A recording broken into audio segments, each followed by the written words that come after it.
September 30 വിശുദ്ധ Jerome സഭാപിതാവ്. 345 മുതൽ 420 വരെ കാലഘട്ടം. ഇന്ന് യുഗോസ്ലാവിയ എന്നറിയപ്പെടുന്ന ഡൽമേഷ്യയിലാണ് വിശുദ്ധ ജെറോം ഭൂജാതനായത്. റോമിൽ പഠനം പൂർത്തിയാക്കി.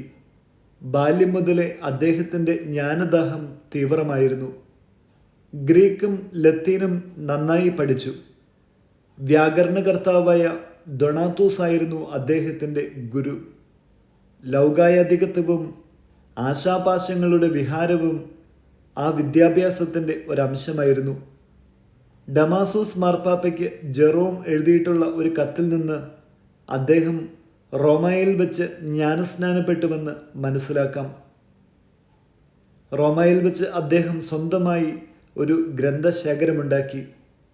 377 അന്ത്യോക്യായിലെ പൗളീനൂസ് പാത്രിയാർക്കീസിൻ്റെ കരങ്ങളിൽ പുരോഹിതനായി അഭിഷേകം ചെയ്യപ്പെട്ടു. അനന്തരം പലസ്തീന സന്ദർശിച്ച് വിശുദ്ധ സ്ഥലങ്ങൾ പരിചയപ്പെടുകയും ഹീബ്രു പഠനം പൂർത്തിയാക്കുകയും ചെയ്തു. 380 കോൺസ്റ്റാന്റിനോപ്പിളിൽ വെച്ച് വിശുദ്ധ ഗ്രിഗറി നസിയാൻസാൻ്റെ കീഴിൽ വിശുദ്ധ ഗ്രന്ഥം പഠിക്കാനിടയായി. 391 ഡമാസൂസ് മാർപ്പാപ്പ ജെറോമിനെ റോമിലേക്ക് വിളിച്ച് തൻ്റെ സെക്രട്ടറിയായി നിയമിച്ചു. ലയോ, ഫബിയോള, പൗള, എവുസ്റ്റാക്യ മുതലായ പല ഭക്തസ്ത്രീകൾക്കും അദ്ദേഹം ജ്ഞാനോപദേശം നൽകിയിട്ടുണ്ട്.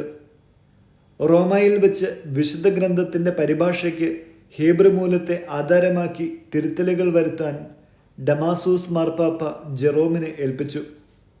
ജെറോം ഉടനെ ബെത്ലഹേമിലേക്ക് പോയി.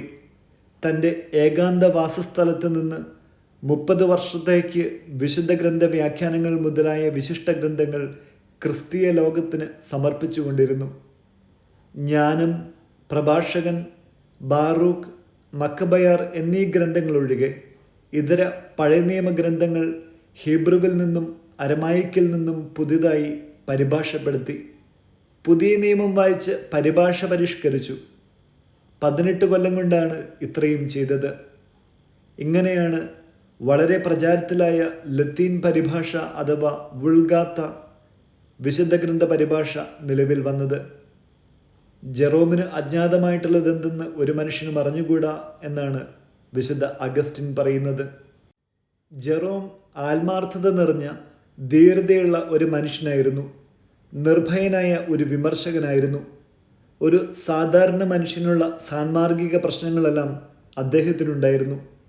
തന്മൂലം ബെത്ലഹേം ഗുഹയിലെ ഏകാന്തവും പ്രായശ്ചിത്തങ്ങളും ഉപവാസവും വഴിയാണ് അവയെ നിയന്ത്രിച്ചിരുന്നത്. അദ്ദേഹം ക്ഷിപ്രകോപിയായിരുന്നുവെങ്കിലും സത്വരം ക്ഷമിച്ചിരുന്നു. വിശുദ്ധ ജെറോമിൻ്റെ നെഞ്ചിൽ കല്ലുകൊണ്ട് അദ്ദേഹം ഇടിക്കുന്ന ഒരു ചിത്രം കണ്ടിട്ട് ഒരു മാർപ്പാപ്പ ഇങ്ങനെ പ്രസ്താവിച്ചു: അങ്ങ് ആ കല്ല് കയ്യിൽ പിടിക്കുക തന്നെ വേണം. അതുകൂടാതെ അങ്ങയെ തിരുസഭ വിശുദ്ധനെന്ന് നാമകരണം ചെയ്യുകയില്ലായിരുന്നു. ബെത്ലഹേമിൽ കർത്താവ് ജനിച്ച ഗുഹയിലാണ് ജെറോം താമസിച്ചിരുന്നതെന്ന് പറയുന്നുണ്ട്. അവിടെ തന്നെ വസിച്ച് 420 സെപ്റ്റംബർ 30 അദ്ദേഹം മരിച്ചു. വചനം 1 തിമോത്തിയോസ് 3:16 നമ്മുടെ മതത്തിൻ്റെ രഹസ്യം ശ്രേഷ്ഠമാണെന്ന് ഞങ്ങൾ പ്രഖ്യാപിക്കുന്നു. ശരീരത്തിൽ പ്രത്യക്ഷപ്പെട്ടവൻ ആത്മാവിൽ നീതീകരിക്കപ്പെട്ടു, ദൂതന്മാർക്ക് ദൃശ്യനായി, ജനപദങ്ങളുടെ ഇടയിൽ പ്രഘോഷിക്കപ്പെട്ടു. ലോകം അവനിൽ വിശ്വസിച്ചു. മഹത്വത്തിലേക്ക് അവൻ സംവഹിക്കപ്പെടുകയും ചെയ്തു. വിചിന്തനം. വിശുദ്ധ ഗ്രന്ഥത്തെപ്പറ്റിയുള്ള അജ്ഞത ക്രിസ്തുവിനെ പറ്റിയുള്ള അജ്ഞതയായിരിക്കും.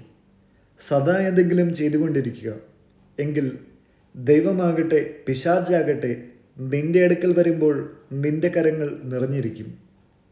വിശുദ്ധ ജെറോമിൻ്റെ വാക്കുകൾ.